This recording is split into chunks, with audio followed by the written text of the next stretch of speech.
बिहार में मंत्रिमंडल का विस्तार अब तक नहीं हुआ है। माना जा रहा है कि इसकी वजह बीजेपी और जेडीयू में जारी खटपट है। इसी तकरार के बीच नीतीश तो साफ कह चुके हैं कि बीजेपी की वजह से ही कैबिनेट को नया रूप नहीं दिया जा रहा है। नीतीश के बयान के बीच अब बीजेपी के नेताओं ने दिल्ली दरबार में अपनी अर्जी को लेकर डेरा जमाना शुरू कर दिया है। इस विस्तार की वजह से बीजेपी अब खासा परेशान हो गई है। बिहार में मंत्रिमंडल का विस्तार अब जेडीयू और बीजेपी में तकरार की वजह बन गया है।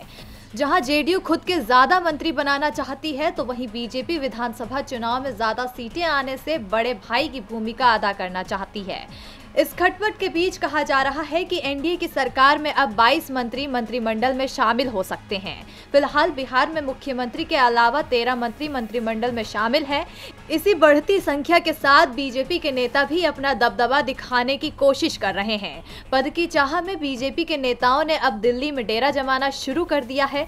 कहा जा रहा है कि बीजेपी के बड़े नेता अपने कोटे से संभावित मंत्रियों के नाम की सूची लेकर दिल्ली में डेरा जमाए हुए हैं। सुशील मोदी, नित्यानंद राय और राधा मोहन सिंह जैसे नेता दिल्ली पहुंच गए हैं। दिग्गजों के दबाव के बीच मंत्रिमंडल विस्तार को लेकर कई नामों की चर्चा है। इनमें शामिल बीजेपी के शाहनवाज हुसैन की एंट्री तय मानी जा रही है। बीजेपी सूत्रों की माने तो विधानसभा चुनाव में जीत से उत्साहित पार्टी का सारा फोकस इस बार सामाजिक और क्षेत्रीय समीकरण साधने पर है।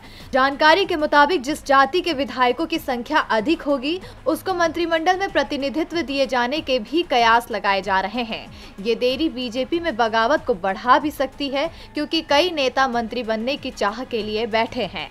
ऐसे में अगर जल्द ही मुहर नहीं लगती है तो मनमुटाव को बढ़ने में देर नहीं लगेगी। डीबी लाइव की रिपोर्ट।